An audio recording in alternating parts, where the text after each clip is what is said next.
The rain on Arcadia Prime didn't fall, it sliced. The atmosphere was thin, tainted with metallic dust, and every drop carried a shimmer of reflected light from the neon spires that towered over the planet's capital. Down below, where the underlevels twisted into mazes of steel and shadow, a battle was unfolding that no one had expected, and one that would be remembered for centuries. Commander Saris of the Vari Dominion watched from the shattered balcony of an abandoned freight tower. Her armor, dark chrome and battle-scored, reflected the firelight from the streets below. Her people were conquerors, warriors bred from 1,000 years of triumph, and yet she could not deny what she saw now. A single human, bloodied and outnumbered, refusing to die. His name was Elias Kale. Saris had heard his name whispered before the invasion began. Soldier. A strategist. A relic from a time when Earth still mattered. The humans had lost their star systems decades ago. Fragmented, scattered, surviving only in colonies and mining outposts like this one. But Kale, he had made them dangerous again. Guerrilla tactics, sabotage, the impossible victories that defied numbers and logic. Some called him the Ghost General. Others simply called him the last hero. Now he was surrounded by Vari soldiers, 10 of them, blades drawn, plasma rifles charged. The humans had been cornered in this district for days. It should have been over hours ago. Yet Kale still fought. From her perch, Saris watched as he ducked under a plasma blade. Fired once, twice, 2 Vari down. He didn't move like a soldier. He moved like someone who had lost everything and still refused to surrender it. Every shot was deliberate.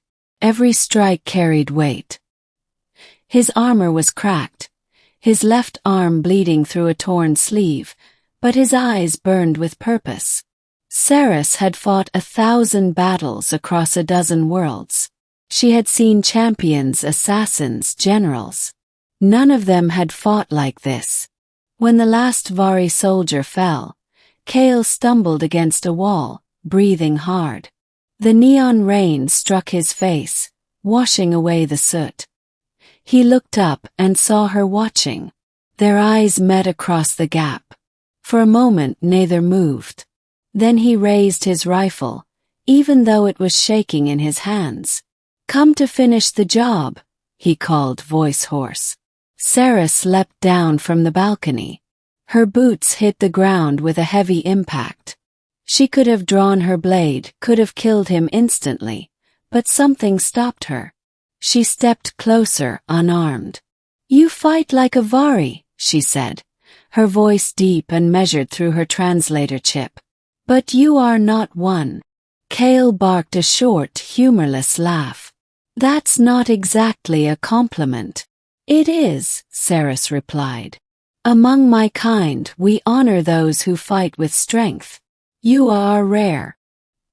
He wiped his mouth, smearing blood from his lip. "I'm just trying to survive."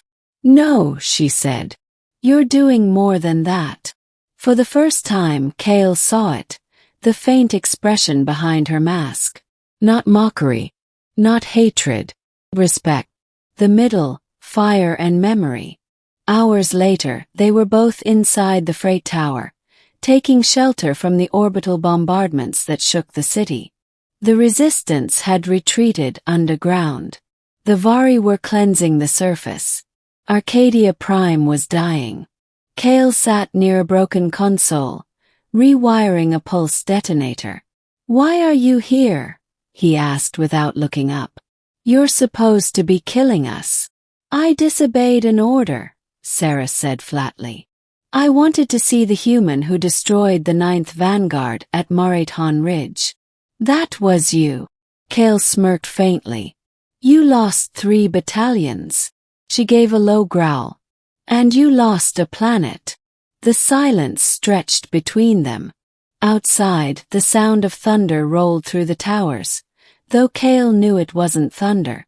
It was the sound of ships descending, cities burning. The human rebellion was collapsing. "I don't understand you," Sarah said finally. You know you cannot win. Yet you keep fighting. Kale didn't answer for a long time. When he did, his voice was quiet. Because someone has to remember who we were. What we stood for. If we give up, then the whole idea of humanity dies. And I can't let that happen. Saris tilted her head. You speak of ideals as if they are weapons. They are, Kale said. The best kind. There was something in his words that unsettled her. The Vari conquered worlds because they believed it was their destiny. Survival through domination. Yet here was a dying species, clinging to hope like a blade, willing to stand against extinction. Didn't make sense. It shouldn't have made sense. But it did. That night, as the bombardment continued, she found herself watching him sleep. Exhausted, head resting on his rifle. He looked fragile, mortal. Yet even in rest, there was an intensity about him. As if he was dreaming of the fight still to come. She had seen warriors like that before. Heroes carved by war, doomed by it. But this one, this human, carried something different. He carried belief. The turning point. Days passed. The resistance dwindled. One by one, Kale's people were hunted down. The Vari army was closing in on the last human stronghold in the southern district. Saris had been ordered to rejoin the assault. But she didn't. Instead she stayed with Kale, observing, questioning, learning. She discovered that he wasn't fighting for glory, or revenge, or even victory. He fought because he refused to let despair define them. Every message he sent to other survivors carried the same words. Hold the line. If we are remembered, we are not defeated. When Saris relayed this to her command, they laughed. Primitive superstition, they said. Humans fight like insects. They die easily. But she didn't laugh. Not anymore. On the fifth day, the Vari launched their final offensive. Thousands of drones descended upon the ruins. Kale's outpost was the last one standing. Saris stood on a ridge, torn between duty and something she couldn't name.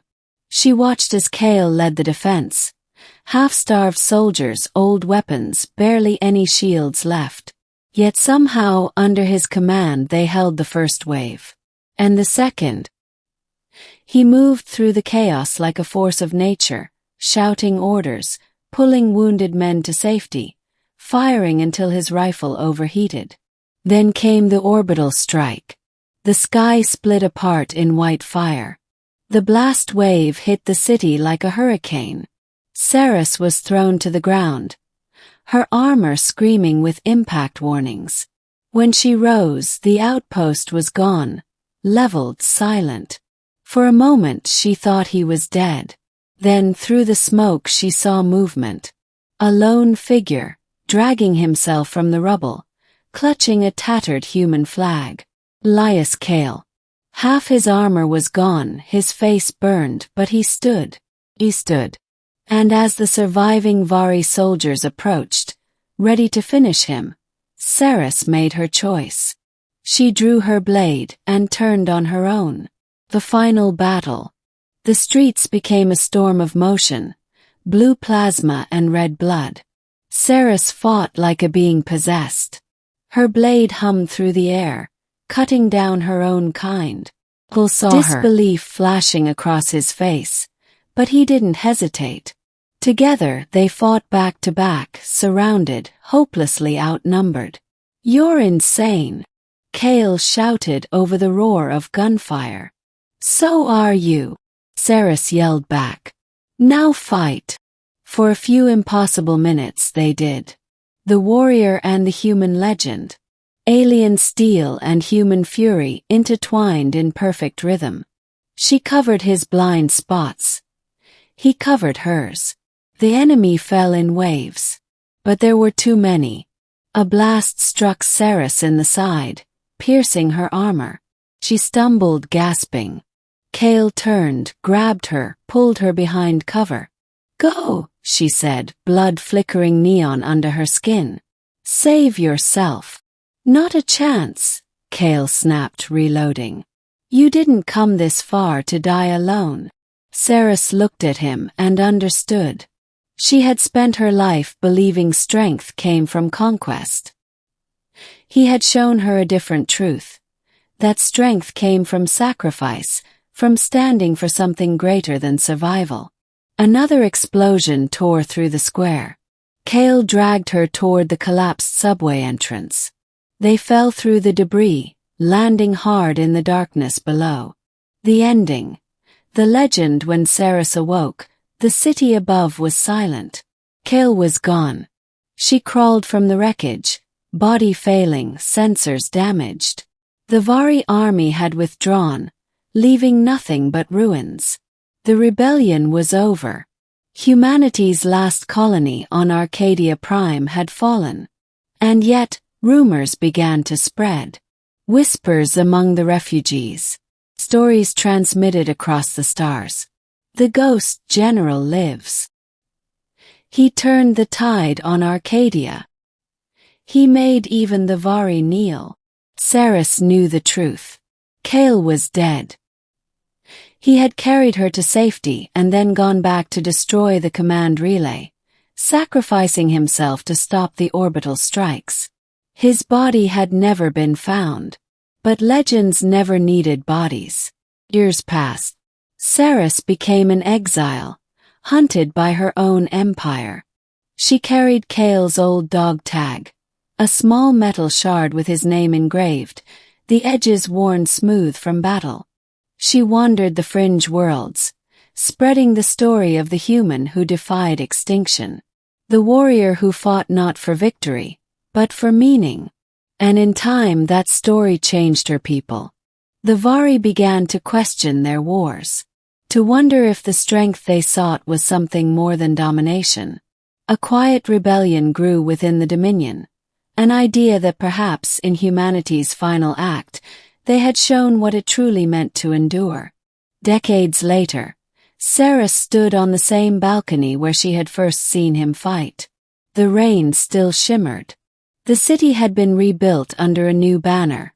Not Vari, not human, but something shared. In the plaza below, a statue stood. A human soldier holding a flag, and beside him, a Vari warrior with a blade lowered in peace. Saris looked up at the gray sky and whispered, "You were right, Elias Kale. Legends don't die. They just change the world." And as the rain fell across Arcadia Prime, it no longer sliced. It washed clean.